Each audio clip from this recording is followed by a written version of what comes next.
Livro O Despertar de uma Nova Consciência, do Eckhart Tolle. Estamos no capítulo 2, subtítulo Querer a necessidade de mais. O ego se identifica com possuir, mas sua satisfação com isso é de certa forma superficial e passageira. Oculta internamente, ela permanece como um sentimento profundo de insatisfação, de estar incompleto, de não é o bastante, não tenho o suficiente, com o que o ego de fato quer dizer, não sou o bastante ainda. Nesse subcapítulo, ele vai discorrer sobre essa necessidade do ego de sempre querer mais. E disso está ligado, de certa forma, a uma insatisfação crônica que está, no fundo, dizendo que ele não se sente o bastante, o suficiente, que ele não se vê como totalmente preenchido de si mesmo.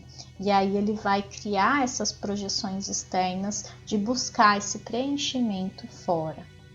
Acho que todo mundo em algum momento da vida já sentiu isso ou ainda sente de alguma maneira, de conseguir conquistar coisas materiais ou metas, né, que a gente tenha e ainda assim se sentir insatisfeito ou incompleto depois de um tempo.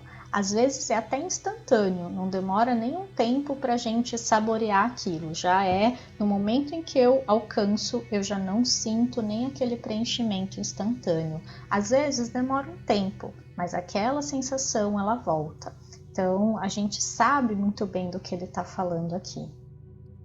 Como vimos, ter o conceito de propriedade é uma ficção criada pelo ego para adquirir solidez e permanência e se destacar, tornando-se especial.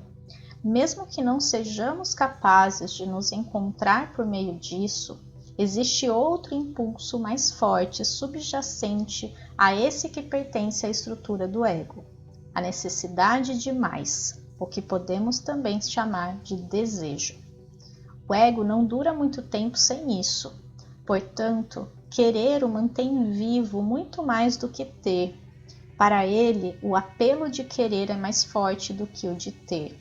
E assim, a satisfação superficial de ter é sempre substituída pelo querer mais.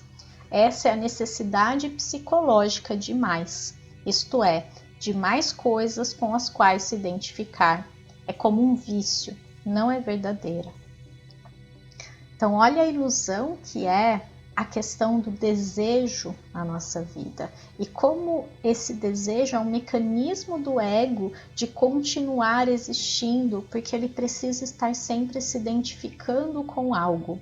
E a gente perceber como essa noção de ter, ela é fraca diante do querer, quanto a gente quer alguma coisa e quando a gente tem, quando a gente consegue, a gente automaticamente encontra outra coisa para desejar e a gente vai estar sempre nesse sentimento de falta, de que a gente está insatisfeito e precisa de mais. E esse é o mecanismo do nosso ego que a gente precisa prestar mais atenção, porque é, no fundo, uma ilusão que nos mantém preso a essa noção que ele quer passar, digamos assim, a essa noção de que a vida é sempre estar querendo mais, que a vida, no fundo, é uma eterna busca de um eu desejante e eternamente insatisfeito.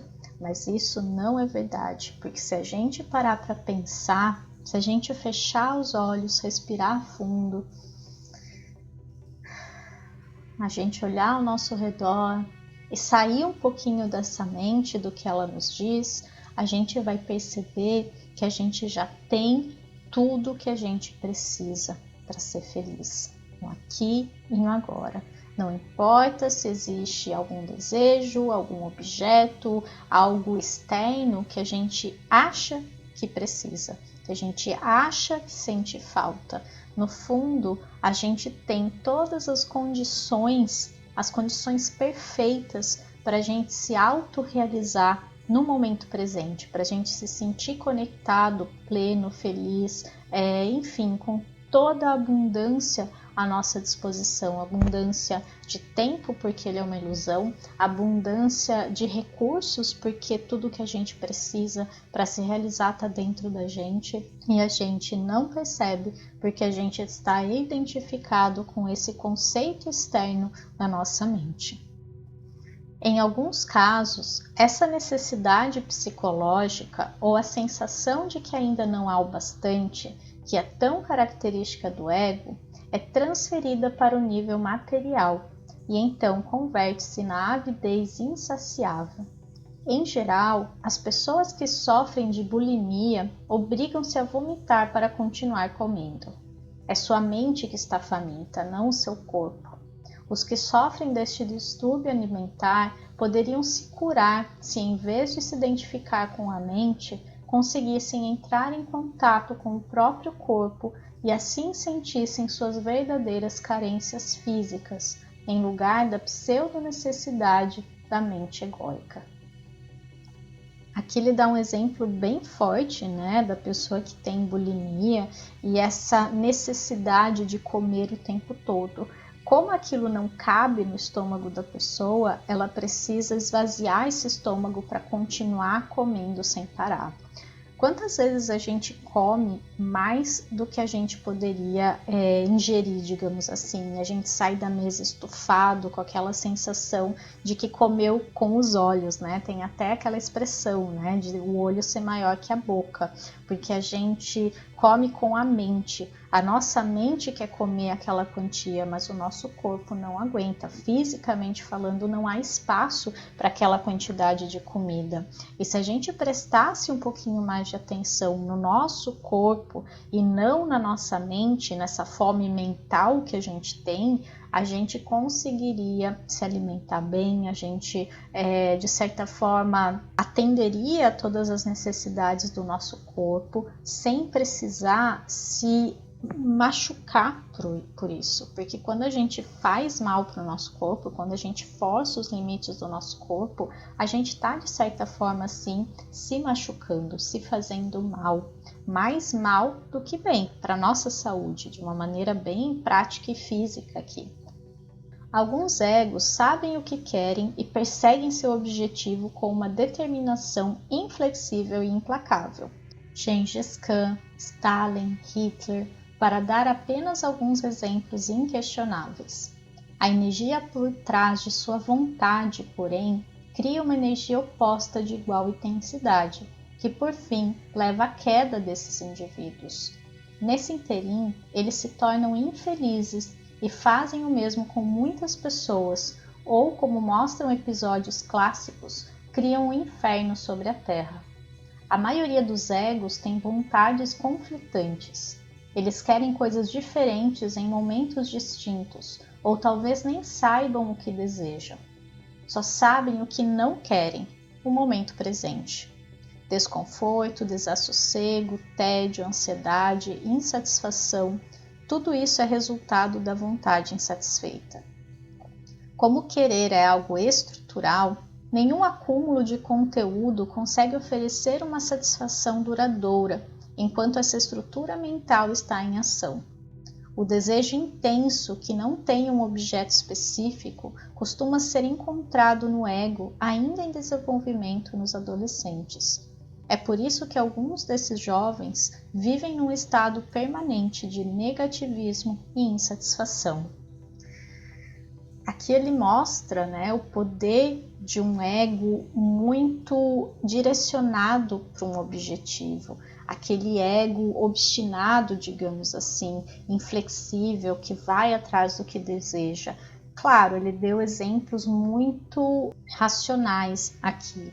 E a gente pode pensar em exemplos positivos, digamos assim, de pessoas que vão conquistar coisas para si, mas ainda assim são desejos egoístas, né? São de realização pessoal e não realização coletiva, digamos assim, que vai fazer bem para as pessoas. Da mesma forma, existem sim egos, né, digamos, identificações com a mente, num sentido mais coletivo, de que precisa fazer algo grandioso pelas pessoas. Então, também existem várias manifestações desse ego. Aqui ele deu exemplos mais destrutivos, digamos assim, de pessoas que criaram situações bem desafiadoras para outras pessoas ao seu redor.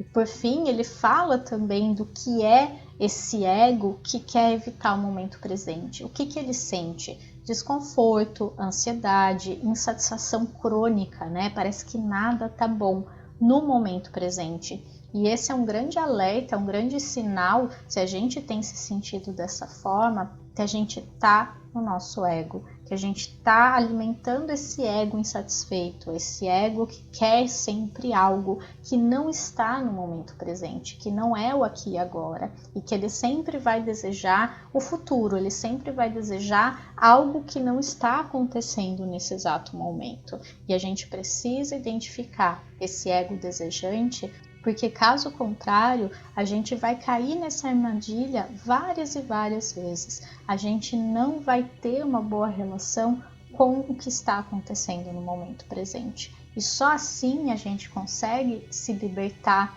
dessa prisão, porque o momento presente é o único momento que existe. Então, um ego insatisfeito hoje é um ego insatisfeito amanhã, porque não vai mudar a maneira de pensar dele. Pode acontecer coisas maravilhosas que ele gostaria muito, mas logo em seguida ele vai voltar a ser o ego insatisfeito. E é isso que a gente precisa perceber e, de certa forma, tomar consciência, porque é a consciência que é o primeiro passo para a libertação.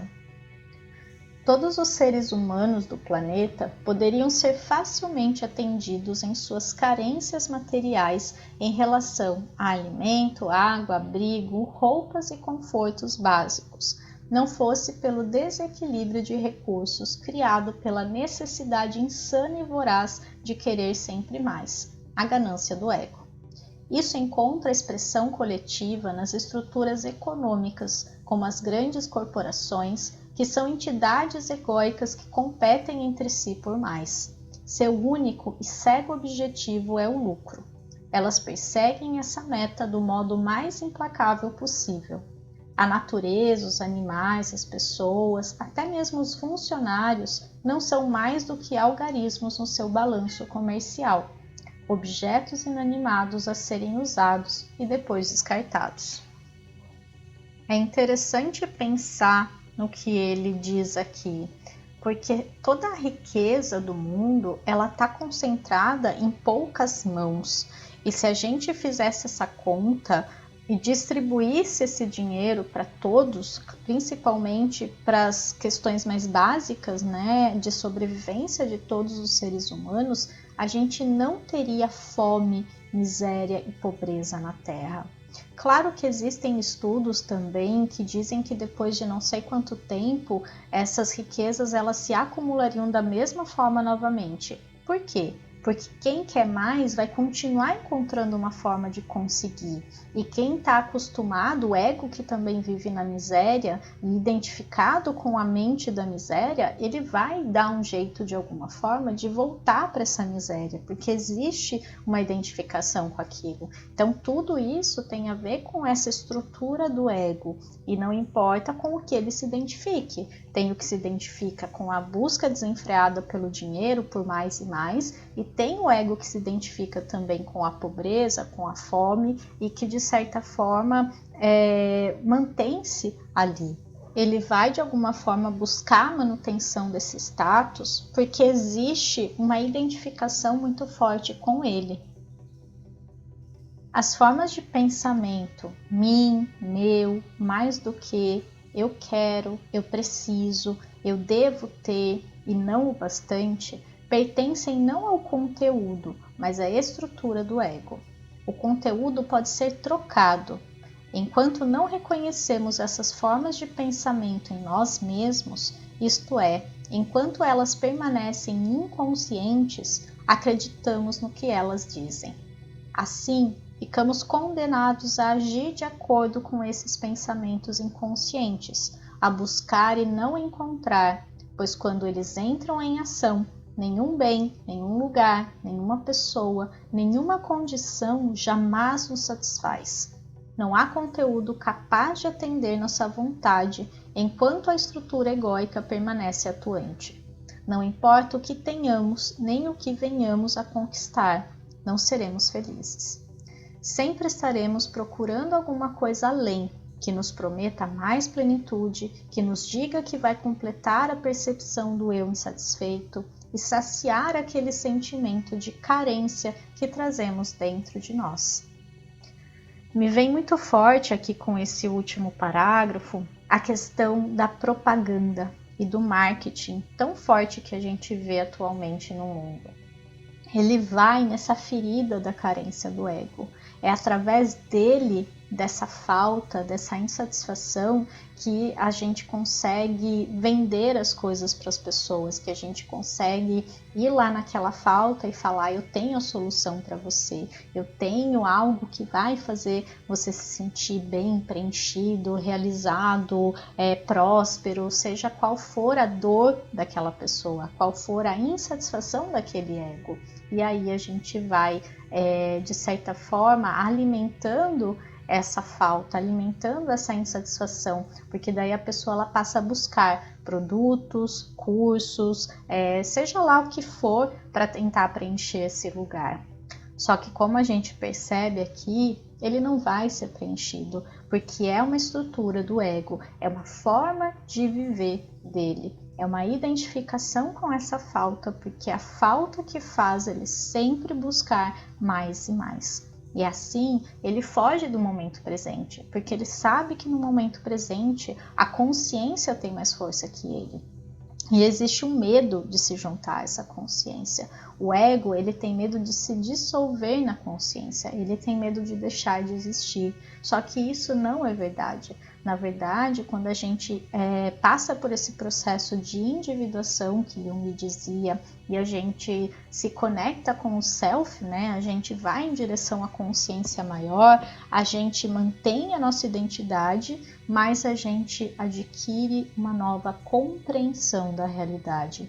E eu acho que esse deve ser o objetivo de cada ser humano, porque só assim a gente se liberta dessa estrutura do ego, a gente se liberta desse eu desejante que vai estar sempre permeando a nossa vida, que vai estar sempre dizendo na nossa mente que não tá bom, que precisa de mais, e fazendo a gente sentir esse buraco, esse vazio, essa sensação de incompletude que muitas vezes a gente sente na vida.